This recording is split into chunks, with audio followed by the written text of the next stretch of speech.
16 കേരള നിയമസഭയുടെ ഒന്നാം സമ്മേളനം അവലോകനം. 16 കേരള നിയമസഭയുടെ ഒന്നാം സമ്മേളനം നടപടികൾ പൂർത്തീകരിച്ച് ഇന്ന് അവസാനിക്കുകയാണ്. തെരഞ്ഞെടുക്കപ്പെട്ട അംഗങ്ങളുടെ സത്യപ്രതിജ്ഞയോടുകൂടി ആരംഭിച്ച ഈ സമ്മേളനം 2026 മെയ് 21 മുതൽ ജൂലൈ 1 വരെയുള്ള കാലയളവിൽ ആകെ 13 ദിവസങ്ങളാണ് സമ്മേളിച്ചത്. സ്പീക്കറുടെ തെരഞ്ഞെടുപ്പ്, ഗവർണറുടെ നയപ്രഖ്യാപനം, ഡെപ്യൂട്ടി സ്പീക്കറുടെ തെരഞ്ഞെടുപ്പ്, 2026-27 വർഷത്തെ പുതുക്കിയ ബജറ്റ് അവതരണം എന്നിവ ഈ സമ്മേളന കാലയളവിൽ നടന്നു. സംസ്ഥാനത്തെ സാമ്പത്തിക സ്ഥിതി സംബന്ധിച്ച ധവളപത്രം ബഹുമാനപ്പെട്ട മുഖ്യമന്ത്രി 4/6/2026 മേശപ്പുറത്ത് വെച്ചു.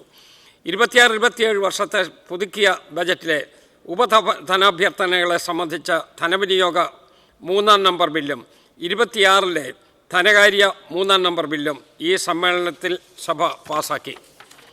കേരള നിയമസഭയുടെ അഭിപ്രായം ആരായുന്നതിനായി ബഹുമാനപ്പെട്ട രാഷ്ട്രപതി റഫർ ചെയ്ത Kerala alteration of name bill 2026 സഭ പരിഗണിക്കുകയും സഭയുടെ യോജിപ്പ് രേഖപ്പെടുത്തുകയും ചെയ്തു.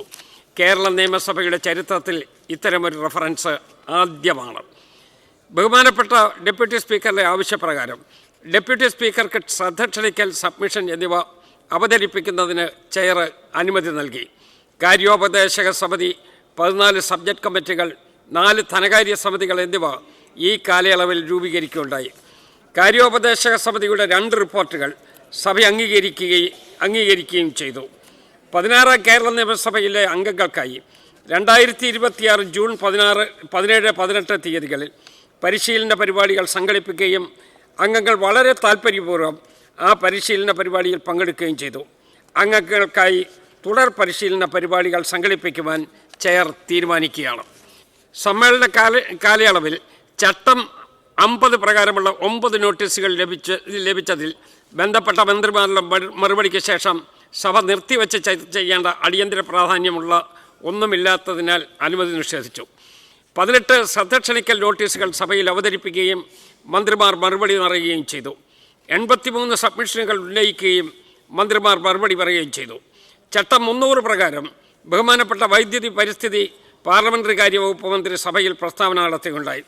ചട്ടം 118 പ്രകാരം ഫോറിൻ കോൺട്രിബ്യൂഷൻ റെഗുലേഷൻ ആക്ട് ചട്ടങ്ങളിലെയും ഭേദഗതികൾ റദ്ദാക്കണമെന്ന് കേന്ദ്ര സർക്കാരിനോട് ആവശ്യപ്പെടുന്ന പ്രമേയം ബഹുമാനപ്പെട്ട മുഖ്യമന്ത്രി അവതരിപ്പിക്കുകയും സഭ പാസാക്കുകയും ചെയ്തു.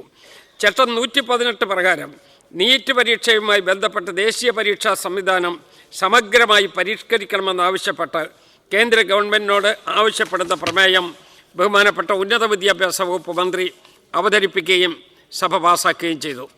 ഒന്നാം സമ്മേളനത്തിൽ 2026 ജൂൺ 22 മുതൽ ജൂലൈ 1 വരെയുള്ള 6 ചോദ്യ ദിവസങ്ങളിൽ നക്ഷത്രചിഹ്നമിട്ടതും നക്ഷത്രചിഹ്നമിടാത്തതുമായ ആകെ 1905 ചോദ്യങ്ങൾക്കുള്ള നോട്ടീസുകളാണ് ലഭിച്ചത്.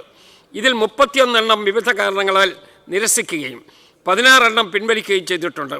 അവശേഷിച്ചതിൽ 180 എണ്ണം നക്ഷത്ര ചിഹ്നമിട്ട ചോദ്യങ്ങളുടെ ലിസ്റ്റും 1677 എണ്ണം നക്ഷത്ര ചിഹ്നമിടാത്ത ചോദ്യങ്ങളുടെ ലിസ്റ്റും ഉൾപ്പെടുത്തി ആകെ 1857 ചോദ്യങ്ങൾ അച്ചടിച്ചു. ഇതിൽ നക്ഷത്ര ചിഹ്നമിട്ട 180 ചോദ്യങ്ങൾക്കും നക്ഷത്ര ചിഹ്നമിടാത്ത 1069 ചോദ്യങ്ങൾക്കും ബന്ധപ്പെട്ട വകുപ്പ് മന്ത്രിമാർ ഈ സമ്മേളനകാലത്ത് തന്നെ ഉത്തരം ലഭ്യമാക്കിയിട്ടുണ്ട്. 608 ചോദ്യങ്ങൾക്ക് മറുപടി ഇനി ലഭിക്കേണ്ടതായിട്ടുണ്ട്. ചോദ്യോത്തരവേളയിൽ 25 ചോദ്യങ്ങൾ വാക്കാൽ മറുപടി പറയുന്നതിനായി പരിഗണിക്കുകയും 210 ഉപചോദ്യങ്ങൾ ചോദിക്കുകയും ചെയ്തിട്ടുണ്ട്. 13 മുതൽ 15 വരെയുള്ള കേരള നിയമസഭയുടെ വിവിധ സമ്മേളനങ്ങൾ മറുപടിയായി അന്തിമ മറുപടി ലഭിക്കാതിരുന്ന ചോദ്യങ്ങളിൽ 827 എണ്ണത്തിന് ചട്ടം 47(2) പ്രകാരം കാലതാമസ പത്രിക സഹിതം ഈ സമ്മേളന കാലത്ത് സഭയിൽ സമർപ്പിക്കുകയുണ്ടായി. താഴെ പറയുന്ന മന്ത്രിമാർ ഈ സമ്മേളനത്തിലെ എല്ലാ ചോദ്യങ്ങൾക്കും ഉത്തരം നൽകിയിട്ടുണ്ട്.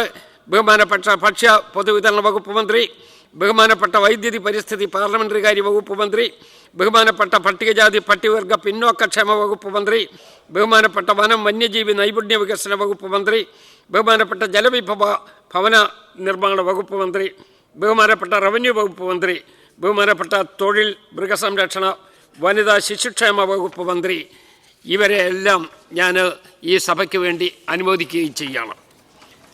നിയമസഭയിൽ ചോദ്യങ്ങൾക്ക് യഥാസമയം മറുപടി ലഭിക്കുന്നതിൽ എല്ലാ മന്ത്രിമാരും ഈ മാതൃക സ്വീകരിക്കണം എന്ന് ഞാൻ പ്രതീക്ഷിക്കുന്നു. ഒരിക്കൽ കൂടി അത് അഭ്യർത്ഥിക്കുകയും ചെയ്യണം. ഇനിയും മറുപടി ലഭിക്കുവാനുള്ള എല്ലാ ചോദ്യങ്ങൾക്കും പൂർണ്ണമായ മറുപടി ചട്ടം അനുശാസിക്കുന്ന വിധം യഥാസമയം ലഭിക്കുവാൻ ശ്രദ്ധിക്കണമെന്നും ചെയർ ഓർമ്മിപ്പിക്കുകയാണ്. സഭയുടെ 1ാം സമ്മേളന നടപടികൾ വിജയിപ്പിക്കാൻ ബഹുമാനപ്പെട്ട മുഖ്യമന്ത്രി, ബഹുമാനപ്പെട്ട മന്ത്രിമാർ, ബഹുമാനപ്പെട്ട പ്രതിപക്ഷ നേതാവ്, വിവിധ കക്ഷി നേതാക്കന്മാർ, മറ്റ് സഭാംഗങ്ങൾ എന്നിവർ കാണിച്ച സഹകരണത്തിന് ചെയർ നന്ദി രേഖപ്പെടുത്തുന്നു. ഇതുപോലെ സമ്മേളനം വിജയിപ്പിക്കാൻ ആവശ്യമായ സഹായ സഹകരണം നൽകിയ നിയമസഭാ സെക്രട്ടേറിയറ്റിലെയും ഗവൺമെൻറ് സെക്രട്ടേറിയറ്റിലെയും നിയമവകുപ്പ് ഉൾപ്പെടെയുള്ള വകുപ്പുകളിലെയും ഇതര വകുപ്പുകളിലെയും ഉദ്യോഗസ്ഥർ, പേഴ്സണൽ സ്റ്റാഫ് അംഗങ്ങൾ, പത്രദൃശ്യ മാധ്യമ പ്രവർത്തകർ, വിവിധ സേനാ ഉദ്യോഗസ്ഥന്മാർ, മറ്റുദ്യോഗസ്ഥന്മാർ എന്നിവർക്കും നന്ദി രേഖപ്പെടുത്തുകയാണ്.